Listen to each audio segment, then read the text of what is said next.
Usually when someone speaks about how somebody changed video games, you think of names like Hideo Kojima, Hironobu Sakaguchi, or maybe Hidetaka Miyazaki. Then there's the people whose names cause nothing but disdain when you hear it, like Anita Sarkeesian, and I want to talk about Anita today, who she is, where she comes from, and how this one single woman made it her mission to completely ruin and destroy the entire gaming industry using her avenue of feminism in gaming that has been so catastrophic that it's led to the complete upheaval and destruction of modern video games as we all know it. This, my dear viewers, is the story of Anita Sarkeesian, the woman who ruined the video games industry. You see, Anita was born in Toronto, Canada, to a pair of immigrants that were Iraqi Armenians. She would eventually move to California in her teenage years and went to school for a bachelor's in communication studies. Eventually, she would get a master's in social and political thought from York University with her thesis on I'll Make a Man Out of You, Strong Women in Science Fiction and Fantasy Television. Oh boy, here we go. After going to school, Anita decided that she wanted to use her unique brand of insufferable feminism to grift her way into an industry in order to make money. This led to her landing on the concept of consulting, which she decided to spearhead through a non-profit organization and site that she would create called Feminist Frequency. Yes, that's the name of it. I am not kidding. This site was created in 2009. Anita would critique popular media through her feminist lens, and she would unironically use certain ways to see if the media she was critiquing could pass the feminism quizzes that she would create. One of these methods that Anita would use is the Bechdel test, which is hilariously on brand for Anita to use so many years removed now. And if you don't know what the Bechdel test is, it's named after the person who invented it, who was Alison Bechdel. It is a test that checks the representation of women in media. It checks to see that if in, say, a film or TV show, if two women actually speak to one another in the media being tested without the presence of a man. So the Bechdel test would become famous, I guess, as a way for creators in media to determine if their work was sexist or not. What's funnier is that Alison Bechdel has openly admitted that this test that she created was nothing more than a joke and was never actually meant to be taken seriously. It was just something she did as a funny with her lesbian friends, okay? But because media at the time was so pressed to see more inclusive and fostering towards,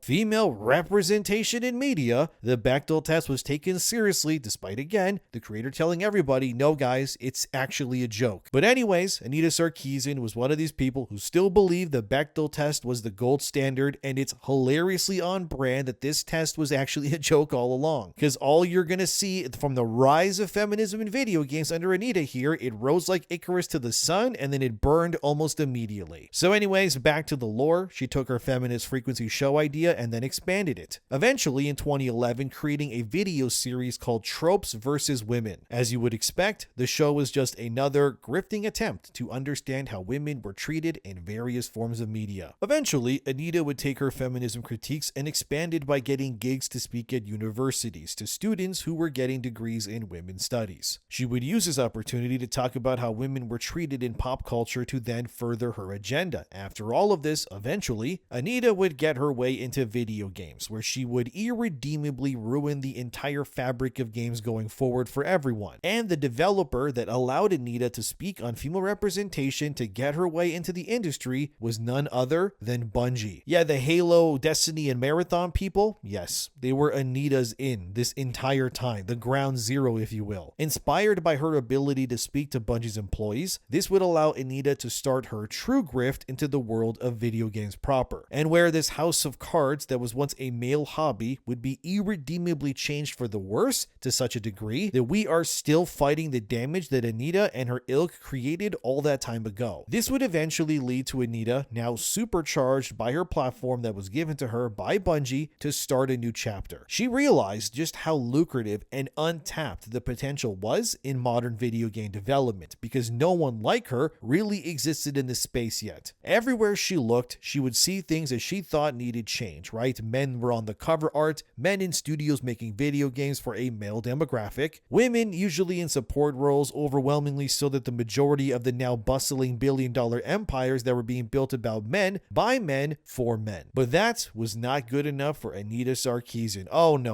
So naturally, how do you change a culture from within? Well, you simply infiltrate it. This would lead to Anita starting her Kickstarter campaign, which was the poisoning of the well that was called Tropes vs. Women in Video Games. It would be a YouTube video series where Anita Sarkeesian would go through the representation of of women in video games at the time. She would request money to help her fund this series, which makes zero sense to someone like me who makes content. After all, it does not take that much money to make some videos. I mean, you're watching this video right now, aren't you? In Anita's case, she would end up receiving an eye-watering $159,000 in Kickstarter funds to create her series, which is way more money than what's ever needed to write and produce the series that she was creating here, by the way. But grifters are gonna grift, as they would say, and these videos would release on the Feminist Frequency YouTube channel from 2013 to 2017. Overall, the series would result in 18 episodes that would get produced. I watched some of them. These are, how do I say this? They're not very professionally made videos, let's just put it that way. And I've seen many a YouTuber create far more professional looking content, almost on the daily, may I add, to what Anita was able to produce with the entire video games industry backing her with a team of people also helping her out. It was so obvious that Anita was just doing this on the fly and was hoping that nobody would notice that she didn't really know what she was talking about. Of course, though, Anita would tell her fans that supported her that she grew up playing video games, loved them, and wanted what was best for them. But it turned out, however, that wasn't true. When a clip of Anita was unsurfaced where she spoke to students and she openly admitted, well, watch this. I'm going to show you a remix that I just finished this weekend and no one else has seen. One person has seen it. It's a soundtrack of one song, except I'm doing video games. So it's not exactly a fandom. I'm not a fan of video games. I actually had to learn a lot about video games in the process of making this. And also video games, like I would love to play video games, but I don't want to go around shooting people and ripping off their heads, and it's just gross. So hence this is my response to that. Yeah, Anita confirmed that she was not a gamer after all. In fact, in order to create this video series, she had no experience or knowledge in whatsoever. She would have to actually play video games herself for the first time ever. But I thought she said she was a gamer. Wasn't that the story she went with that led to her getting that $159,000 from donations to create her feminism series? How could she lie to us like that? The reality of this lifelong involvement with video games isn't convenient for my detractors, so they try to construct a different narrative using whatever fabrications they can muster. So it's not exactly a fandom. I'm not a fan of video games. I actually had to learn a lot about video games in the process of making this. I'm an expert on the depictions of women in video games. Not a fan of video games. In addition to playing games for most of my life, I've spent the last 3 years researching and examining the representations of women throughout the history of video games.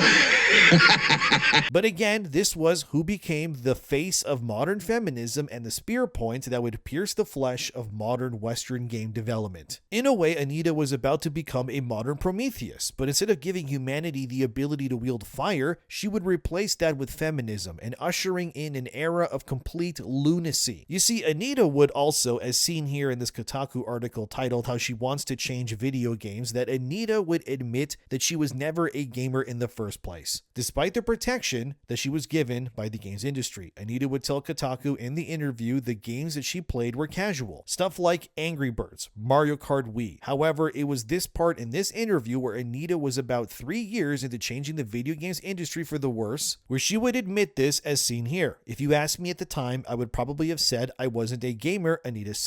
Under her breath, she added, I don't even know if I want to say that now, but whatever. Interesting. So the woman who would irreversibly ruin video games admits in a random Kotaku article to the public, no less, that she was never a fan of video games really to begin with, in her own words. So then why, pray tell, are we still listening to what she even has to say? This is someone who made a whole video series that effectively could be surmised as man bad, woman good, the end pretty much. But the problem was that the games industry, despite knowing that Anita was kind of a fraud at this point, they kept her protected anyways. She was really their messiah, her message clear, and it led to many a company changing their hiring practices and creating a space where the typical game developers, that being men, were quickly becoming replaced with women and people who identified as the entire kitchen sink at this point. From that same Kotaku article, as you can see here, Anita admits that she's actually repulsed by games like Call of Duty, God of War, or even Grand Theft Auto. And also video games, like I would love to play video games, but I don't want to go around shooting people and ripping off their heads, and it's just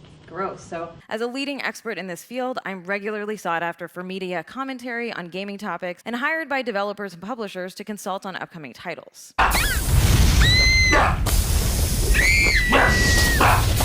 Claiming, as you also saw in that clip where she admitted that she's not a gamer in the first place, that she also finds it all disgusting, the gore and the violence part of it. Yes, You're definitely a gamer, Anita, who doesn't like some of the most popular video game series in the world. Very cool to admit. But during one of Anita's presentations to the video games industry, she had a talk titled, as seen here, 8 Things Developers Can Do to Make Games Less Crappy for Women. One example she brings up is the game The Wonderful 101, where there's 7 colored-coded superheroes that you can play as in the game. Anita claims that this game is sexist because the female hero is color-coded as pink because pink is for women. Anita calls this concept that developers should avoid as the Smurfette principle. The idea is that Smurfette in the Smurfs is the only female Smurf, if you don't know that. So she's singled out, obviously. So like the pink superhero in The Wonderful 101, they are also singled out as well because they're color graded by a feminine-like color being pink. Maybe that's a valid argument, but either way, it wouldn't end here, of course, because Anita, during her presentation, which wasn't made public as far as I know in video format, so I can really only go off of what Kotaku is saying here, complained that other games during this time also didn't have many female playable characters or diverse body types. Games like Borderlands, however, she did praise that did start to bring in more female heroes, but she did say that games like Team Fortress 2 were bad examples of how to make games because every character playable in Team Fortress 2 is a man. Ironically though, Team Fortress 2, in case you don't know, is still played by thousands of people daily on Steam, whereas nobody watches Anita anymore, so the joke writes themselves that time. Anita would say more during this presentation, like is seen here. Fixing this is of course incredibly easy. Just give players more diverse options. Giving players more playable female characters is the first step toward female characters, like their male counterparts, being defined more by who they are rather than simply by their gender. She would further say at least half of the options should be women, and really it would be great if it was more than half the options were women, and I know some people think I'm completely loony when I say that. Well, we already thought you're crazy. Unfortunately, the games industry would listen to Anita's words, as these days there's plenty of female characters, and in Sony's case, they went off the deep end, just erasing male heroes for female ones instead, franchise by franchise, as we all know. But Anita would also, as seen here, rally for game developers to make female characters that were less Victoria's Secret model-esque, as she puts it, and more diverse. Unironically, Anita was sowing the seeds prior to Overwatch's release here, so that this carbon dates the speech to be somewhere in the 2014-2015 era of video games. But as we all know, this advice would lead to a lot of disasters. Essentially, Anita was demanding for a game like Concord to exist, which wouldn't actually come out for another 9 years post this interview. Whereas the games that would work, like Overwatch, were originally against the very ideas that Anita would be pushing for, and wow, that game's still playable, go figure. Meaning that she was wrong in her assumptions, because anyone who believed or followed what Anita did would result in millions of dollars being wasted for seemingly no reason. All because they thought they had to listen to a woman who openly admitted that she never played video games or cared about them to begin with. This was all just a grift, a ploy to,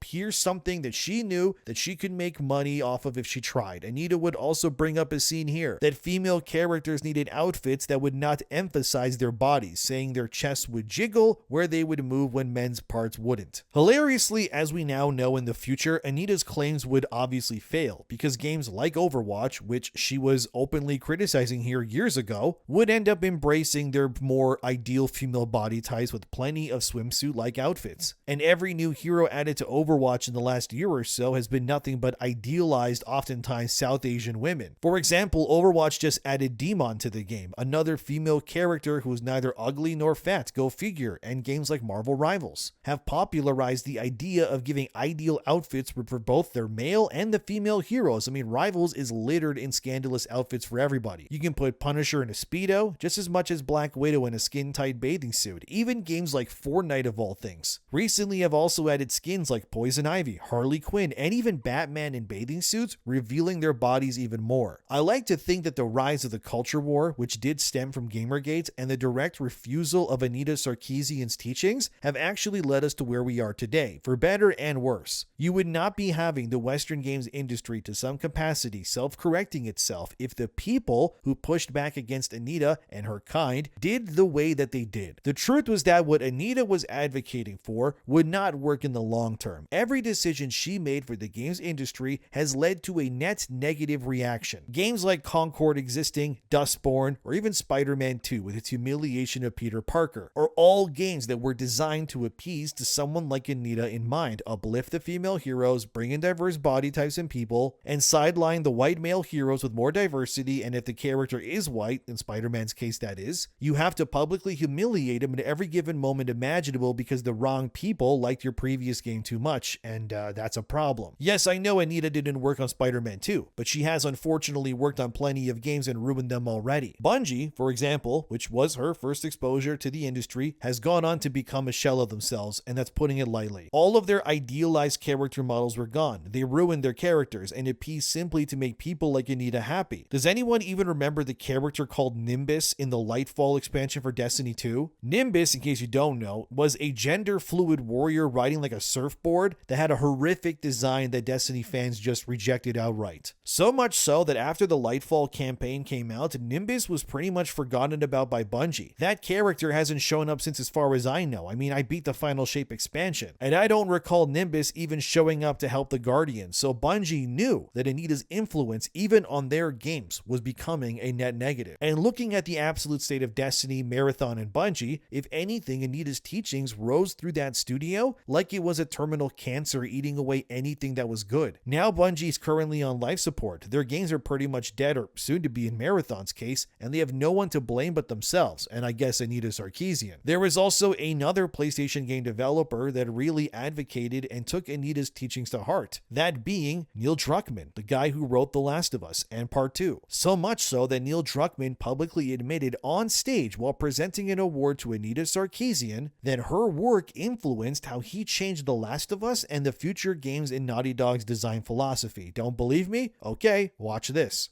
Unfortunately, the Kickstarter also triggered a rather large online intimidation and harassment campaign aimed directly at her.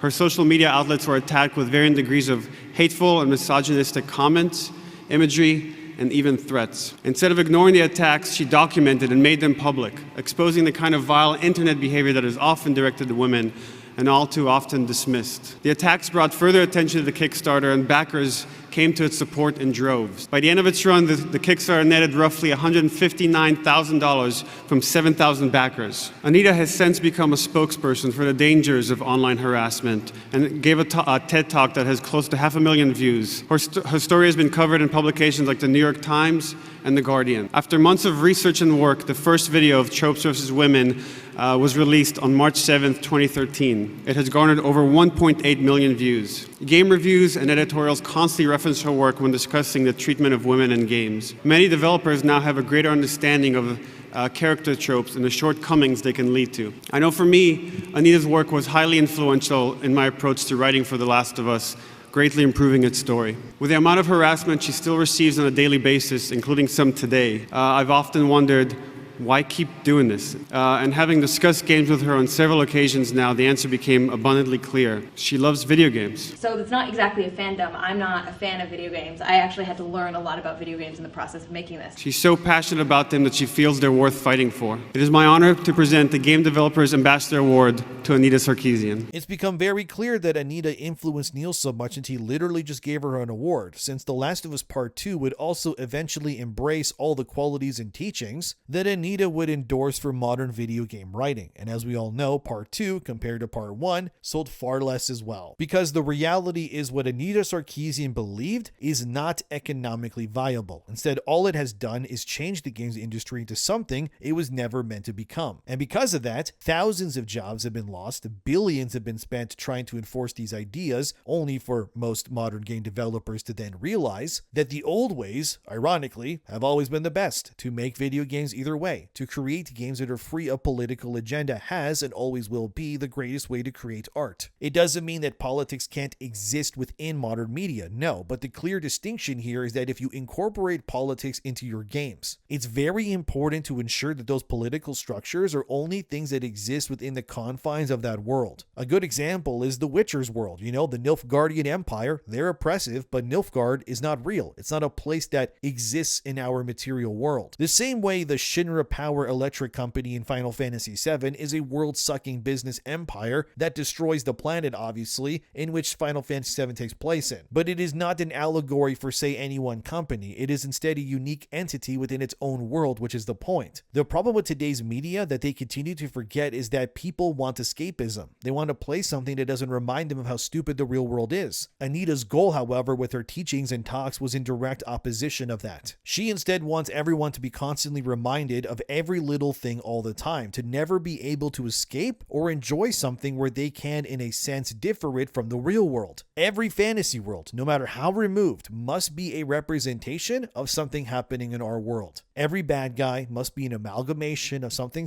that Anita disagrees with, right? Whether that be the current president, some other YouTuber, or whatever else it is. This is why games like Dustborn, for example, are a clear thing of what Anita Sarkeesian would actually want more of to be made. Dustborn, in case you don't know, is about a group of people of color fighting a right-wing oppressive government using their voices. I'm not even kidding, that's actually what it's about. It's the exact sort of game that Anita would love to see more of. Unfortunately for her, such games are not economically viable, and they only exist to further expand the concept of being nothing more than thinly veiled propaganda. It's not like players have a problem with female characters either, it just comes down more so to the idea that people are sick of female characters becoming these avenues for the writers involved in order to talk down to us. I have no issue with the fact that Nintendo, for example, has in the last few years made Zelda herself more prominent. Zelda, for example, is the main character in the Hyrule Warriors game Age of Imprisonment, which takes place between Breath of the Wild and Tears of the Kingdom. That's cool. Zelda has also gotten her own spin-off title called Echoes of Wisdom on the Nintendo Switch. Again, I have no issue with that, and I actually think that Nintendo should make more Zelda games where Zelda herself is playable. I have zero issue there at all. The problem is, however, when other companies like Sony PlayStation start erasing their male heroes for female ones instead of just making new franchises. And again, I firmly believe that this design philosophy is directly tied to the involvement of Anita Sarkeesian and what she's done to the video games industry. For every positive effect she may have had, her influence has created 50 other problems that now need fixing. And her influence was left unchecked for so long that to this day, the problems still persist. I wouldn't even joke when I say that she was one of the progenitors of the demise of Western games media as a net total. Places like Polygon, a news site, even called Anita Sarkeesian's online web series as something that everyone who makes games should watch when developing future games. And even companies like Intel,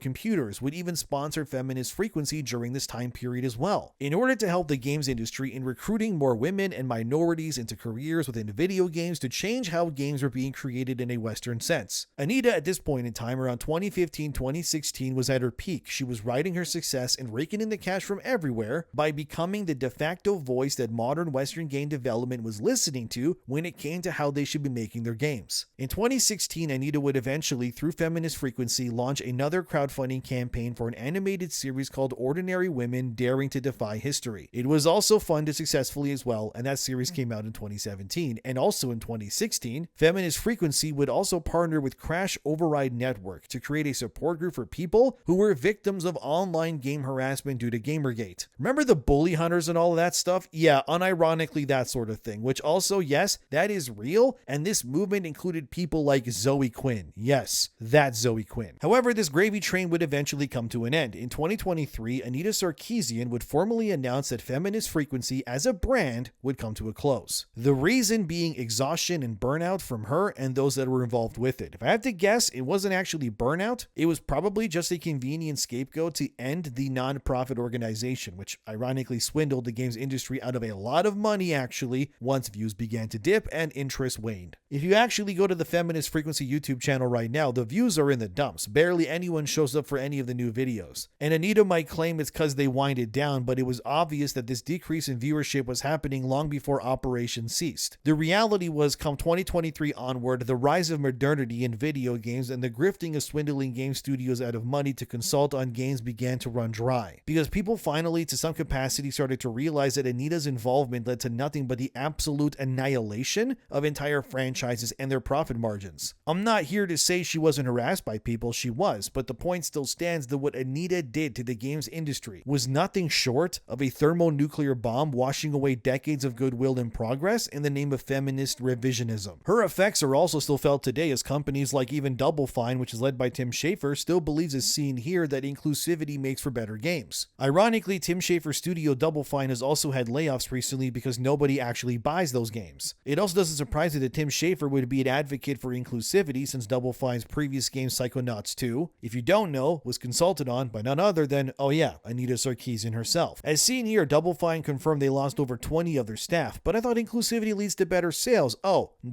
Not really better sales. Well, imagine that one, Tim. Whoops, I guess you got swindled again. Where she still to this day offers her services services to consult on video games so she can help you bring them to a wider audience. Yep, Double Fine has been used by Anita Services before, as Ubisoft has too. And imagine that, Ubisoft, the company that lost so much money they had to basically sign a deal with the devil in Tencent to keep their doors open. Yet Anita wears the badge like it's an honor. I do blame Anita, however, for the grifting snake oil salesman approach that became popularized by a lot of people in modern game development. Because the sad reality is that what a lot of consultants in games would be doing is realizing that there were no actual problems for them to fix. So in true grifting fashion, what you ended up doing was creating the very problems and then offering your services to fix them. By Anita claiming there were problems with gender stereotypes, it then sows the doubt needed. But since she claims also to somehow know how to fix this as well, you would have many copycats appearing in the future that would do what Anita did as well. This is largely why modern Western video game development was ruined, why they're full of people who hate the consumer base that they're tasked with providing for. All of this stems from an origin zero of what Anita helped foster in the first place. Anita has also stated in her lectures that she doesn't spend time debating people who oppose her because she thinks that it's a losing battle. So instead, she would rather focus on the people in the middle of the ones on the fence. She does this because it's easier to get people to listen to her than those who have their minds already made up, but I disagree. I think the real reason she doesn't discuss these topics with any of her detractors is because she knows that her belief system would be pulled apart like meat from the bone if it's placed under any actual scrutiny. She claimed in a lecture that I can't show or I'll get copyrighted, unfortunately, that one of her goals is to combat what she calls white supremacy, and this ties into the larger picture of games as well. The idea that the problems in media is created by white people, which again, I don't agree with, because objectively speaking, video games were better and more unique when it wasn't quotas being checked on a list. Again, Feminist Frequency and all that was made in 2009. All the games that were made before 2009, all the Halo games, Mass Effect, even Call of Duty 4 Modern Warfare, not to mention Oblivion and more, all those games existed before all this nonsense began, and guess what? Those games were great, wouldn't they? Well, imagine that. But instead, people who were not good at what they were doing were being hired to make the games instead, believing that you need, let's say, a certain shade of developer to make a game because they look like the main character is stupid. An infamous example is the Black Panther game at EA, that if you don't know got canceled, that had an entire black development team for some reason behind it. To no one's surprise, the game didn't work. It got canceled before anyone even saw anything about it because obviously whatever they made was likely seen as brand damaging and not good enough for modern AAA. But this sort of mentality of we need diversity for no other reason than we do is not really helping anything. Japanese developers have been 100% Japanese for decades. Nintendo games are largely made by their in-house teams in Japan that also comprise of, you guessed it, Japanese people. Yet the Zelda games, Mario or Donkey Kong games continue to sell like crazy and do well creatively and financially too. But by definition, what Nintendo creates is made in a problematic sense to someone like Anita because the games are made by a low diversity team that is obviously all Japanese. But I would argue because it's made by Japanese developers only that it's actually its strength, because a team that is on the same page culturally, philosophically, and all of that are likely far better equipped to make a great game than a group that comes from everywhere that doesn't agree on anything but what they want to put in the games themselves. Anita can claim the opposite all she wants, but all the Zelda, Mario games, and then some prove this to be otherwise. Anita is also someone who spoke at the UN even, saying that being silent on issues means being complicit and that there is no neutral stance when it comes to fighting something like Gamergate. She has also called herself an activist of her own volition, and frankly, she made things political. It wasn't others. She even worked on consulting for games like Slay the Spire 2, which when people found out that she worked on that game, they tried to refund the game and even left negative reviews because they didn't know that she was a part of it. I think this user put it aptly where they said this: review bombing and refunding Slay the Spire 2 after it becomes known that Anita Sarkeesian is mentioned in the credits is a perfectly rational game theoretic response because they are basically only two possible reasons for her to wind up in the credits of any game. The developer is willing to spend money to express contempt and hate for the audience, or there's implicit extortion going on. Review bombing and refunding the game reshapes the payout matrix on the extortion racket. Yeah, pretty much. Basically, if I find out Anita is involved in a game, I'm not going to buy it, full stop. Anything she touches should be treated like it's nuclear waste. We must put gaming before activism and players before activists, okay? Everything these people did to video games has, in my opinion, been a net negative for the games industry as a whole. She's not going to agree with that, obviously, but I firmly believe the rise of consultants in games these past 10 years has done nothing but ruin everything in the name of social justice that's just masquerading as grifting. It can be no mistake that the vast majority of studios that allowed Anita in led to their own demise. I mean, because eventually she wasn't simply analyzing games after they were being made. She was instead helping developers think about games while they were being made, and that was kind of the problem. Anita's team, via her own website, offers services to help with things like art, scripts, gameplay, character development, dialogue, player actions, and things like representation, involving gender, race, sexuality, ability, and even class, and her consulting then becomes so broad odd that she can effectively claim that she can make every part of your game better, which based on the results does not seem like the case to me. One of the people she's worked with is Triban, which made the game peak among others and has frequently used Anita's services and has commented on how they plan to keep using her going forward. Anita's teachings even affected stuff like Arcane Studios, the makers of Dishonored. Because of her teachings, it led to the co-creator director at Arcane, his name's Harvey Smith, to take her words to heart so badly, and this is why Emily Caldwin was the main character in Dishonored 2 over Corvo Altano. And guess what else Dishonored 2 managed to do that the first one didn't? It became a financial disappointment and effectively destroyed the series after Dishonored 1 did so well. Wow, imagine that one happening. Anita also did gender seminars at DICE and EA. Yeah, the people who do the Battlefield games. And I mean, looking at Battlefield 5, which infamously had a woman soldier on the cover and had people who worked on it telling people not to buy the game if you don't like women in your Battlefield games. What happened again? Oh, it did worse than other Battlefields. Again, really? That's quite the surprise. Well, not really. Even games like Firewatch and Hyperlight Drifter were consulted by Anita, and Hyperlight's sequel involved a certain consulting group called SBI that ended up gutting that studio too long into the long run as well, and gee, I wonder why again. So what we are left with in the end of all of this is a Western games industry forever changed by the radical feminist ideologies that people like an Anita Sarkeesian invoked upon the games industry because she wanted to. Video games were changed, profits fell, people walked away, franchises that could have been great were shot, and the effects of what Anita Sarkeesian caused the global gaming marketplace cannot be understated with how damaging and brutal it all ended up being. Some of the games used in this video even are shown because they are things that Anita consulted on. Her brand of inclusivity and diversity did not make games a better place. Again, we're seeing in real time the big companies and games actively working to create content that Anita would disapprove of. The fact that Fortnite, Overwatch, Marvel Rivals, and more have already pivoted back to scandalous outfits and revealing women shows that the industry embracing Anita Sarkeesian was nothing short of a grift of itself as well. In my opinion, nothing she did bettered video games in the long run. Everything only got worse for the most part. The bloodbath left in the wake of identity politics and the rise of what would be better known as Gamergate began all in opposition of what Anita Sarkeesian's beliefs invoked. It was a woman with a degree looking at the land of video games and found herself a unique victim that she could siphon for to fill her bank account and not care what it meant for the greater public or the future. For someone who admitted that she's not a gamer nor even enjoys games, the games industry still listened to her anyways. They saw her as a symbol, but now over 10 years later, only one thing has become clear, which is that Anita Sarkeesian destroyed and ruined the video games industry, and many studios were complicit in that ruination by adhering to her teachings while ignoring the actual lifeblood of the games industry, the paying customer. I don't know when we'll finally be rid of her teachings and the many copycats that sprung up in her place to further ruin everything, but there is one thing that is clear, which is that Anita Sarkeesian definitely is the woman who ruined the video games industry, and this is her story. And also, to add a little last slap to the back of the head, Anita these days, she's still single, childless, and even resorted, and I'm not kidding, to marrying herself in a wedding ceremony only a year or two ago. Yes, the woman who hates anything not feminism never ended up finding a man or even another woman that would love her enough to even marry her. So, like a good feminist, she ended up marrying herself, and that, my friends, is probably the most ironic and pathetic part of all of this. No one even wanted to deal with her on an emotional level, so she married herself, man. That is bleak. Finger licking good special.